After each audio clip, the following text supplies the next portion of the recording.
Hi, it's Lee, and welcome to the Tesla Economist. It seems I'm getting far fewer comments these days about how excited you all are about Tesla's stock price. The economy, recession, and FUD seems to be affecting a lot of you. In fact, my views and comments are both down considerably, so I imagine a lot of previous viewers even gave up, sold up, and moved on. Perhaps they couldn't handle this. Perhaps they didn't have what it takes to be a good investor after all. And as a Tesla investor, to make it through to the big rewards, you need to be a really good investor. As they like to say, with Tesla, you need to have diamond hands, because it will be volatile, and if you sell too early, then you won't make it. On that note, kudos to all of you who stuck around and are still commenting with as much excitement as before, and have read some history and seen that recessions do not last forever. If you invested in Tesla expecting your stock to increase 20% every year consistently, then you didn't do your research. You didn't even study some simple historic charts, or much economic history in general. If you intended on holding for 10 years or so, the chances were that you were always going to hit a recession sometime. And they kind of suck, emotionally. And if you sell and take the loss, then that hurts. And you've taken a real loss.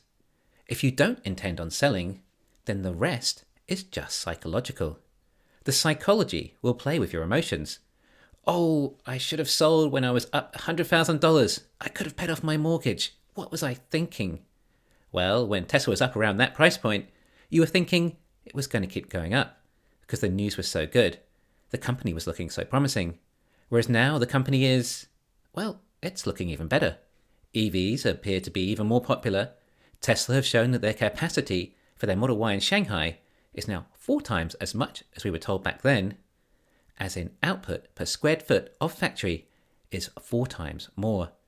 Since then, Tesla managed to successfully build these 2 new massive factories.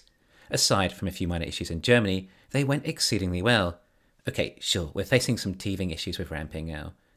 We've seen some evidence that Tesla have actually achieved the dry battery electrode process, albeit not in high volume production, but they are getting there. Oh, and top of that, in Tesla's best market, we discovered that the prices of the vehicles all dropped $7,500, and Tesla also get a further $3,000 to $4,000 more profit from the government from the batteries in the vehicles too. Wow, great news. But perhaps you were not only up $100,000 at one stage, and now you're also down $100,000 too, and it doesn't feel good. But again, this is investing. You choose to invest properly, not trade. You want to see this to the end, or at least until Tesla are the company they say they can be. You're lying to yourself if you thought you were amazing enough at investing to invest and the stock always go up from the price you bought it. No, that's not how investing works. That's not what being a good investor is. A good investor is someone who can be down $100,000 or perhaps half of their investment and still understand you don't always buy at the bottom. You buy at whatever price you bought it at when you thought it looked like a good price then. After all your research. Anything can happen in the market.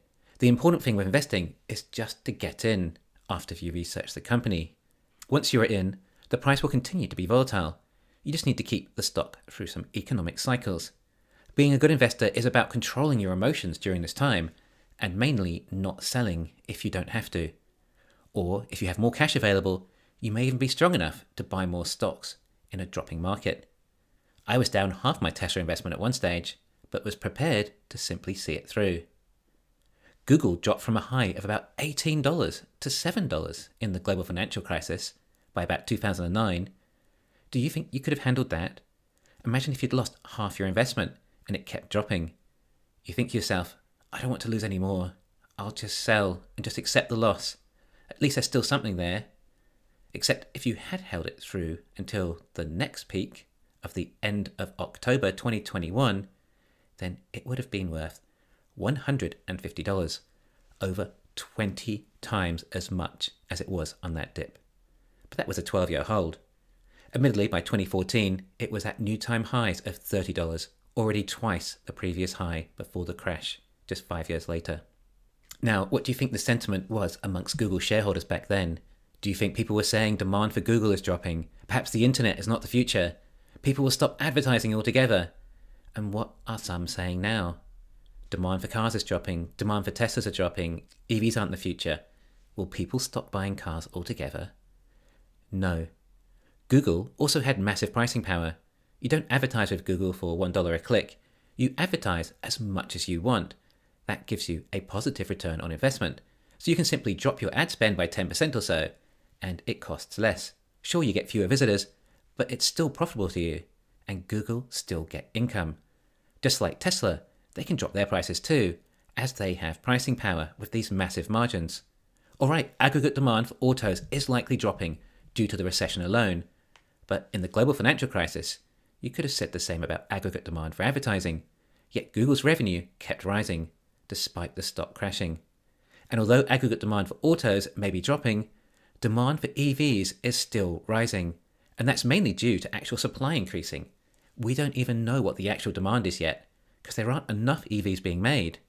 We also don't know the real supply yet, as these other EVs are not profitable. For those of you who can remember the early days of search, they were the likes of Excite and Alta Vista. They provided less accurate results than Google and didn't make any profit.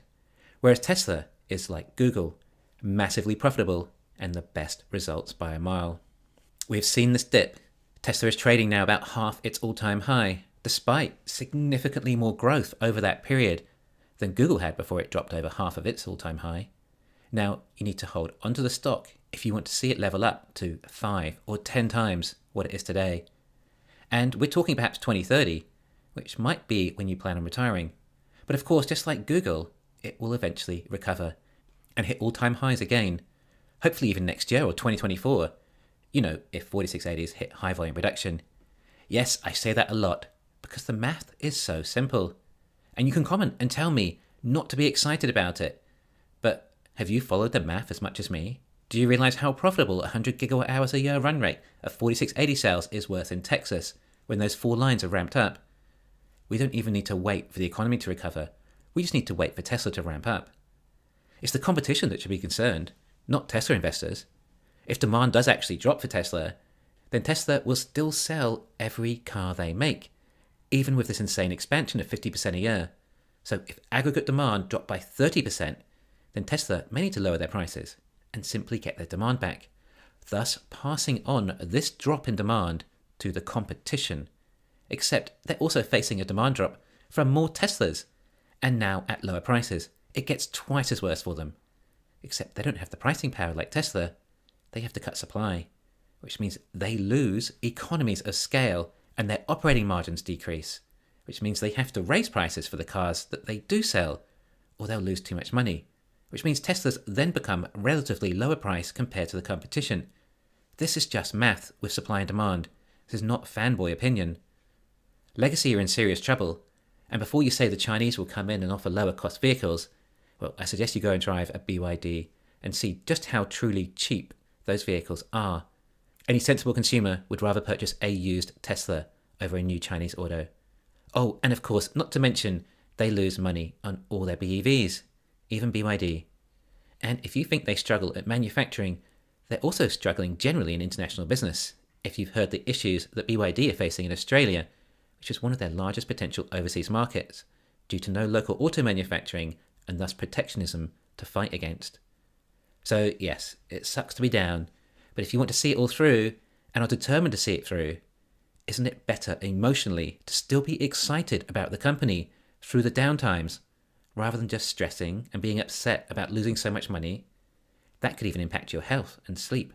It's one thing losing money, but it doesn't compare to losing health, which is why I still make videos about how excited I am about the company, despite any temporary economic setbacks that may occur. I have a longer vision. The stock price will go up, the stock price will go down, but over the long run, it will be up a lot more. I've even had times when I've owned leaps that have lost about 90% of their value and sold them being up 100%. In reality, the price at which you buy them is not as important, or the price it is now. It's about how much you are up when you sell. We can always buy at better prices, but we don't have crystal balls, so stop beating yourself up about it and be excited about this future changing company. Just look at the math and the fundamentals. The rest is temporary noise. Thanks for listening. Please hit the thumbs up and subscribe. You can follow me on Twitter and talk to me on Patreon.